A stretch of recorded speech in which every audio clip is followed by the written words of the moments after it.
नमस्कार मंडळी, मी रचना. आज मी बनवणार आहे मच्छी फ्राय. त्याच्यासाठी लागणारे हे साहित्य. पहिले मच्छी साफ धुवून स्वच्छ धुवून ते एक भांड्यामध्ये काढून घ्यायची. त्याच्यामध्ये एक अख्खं लिंबू पिळून घ्यायचं. लिंबू असं हातावर पिळून घ्यायचं. त्या लिंबाच्या बिया आतमध्ये पडत नाही. लिंबू पिळून पूर्ण मच्छीला चांगलं चोळून घ्यायचं.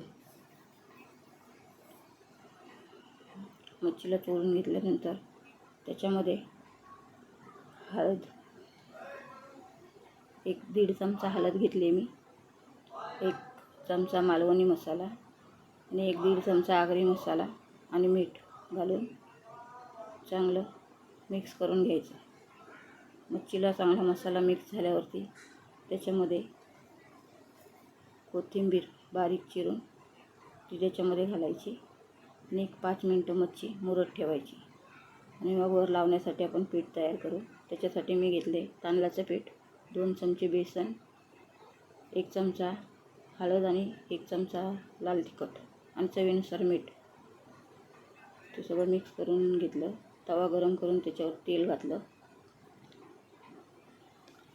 आणि म्हणजे आपण पीठ तयार केले सुकं ते मच्छीला लावून चारी बाजून चांगलं घ्यायचं आणि मच्छी फ्राय करायला ठेवायची. चारी बाजूनी चांगली आलटून पलटून फ्राय करून घ्यायची.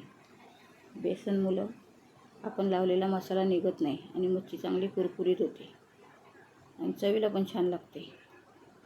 ही चारी बाजूनी चांगली भाजून घेतल्यानंतर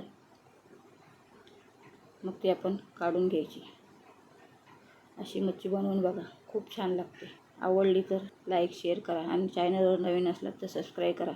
धन्यवाद.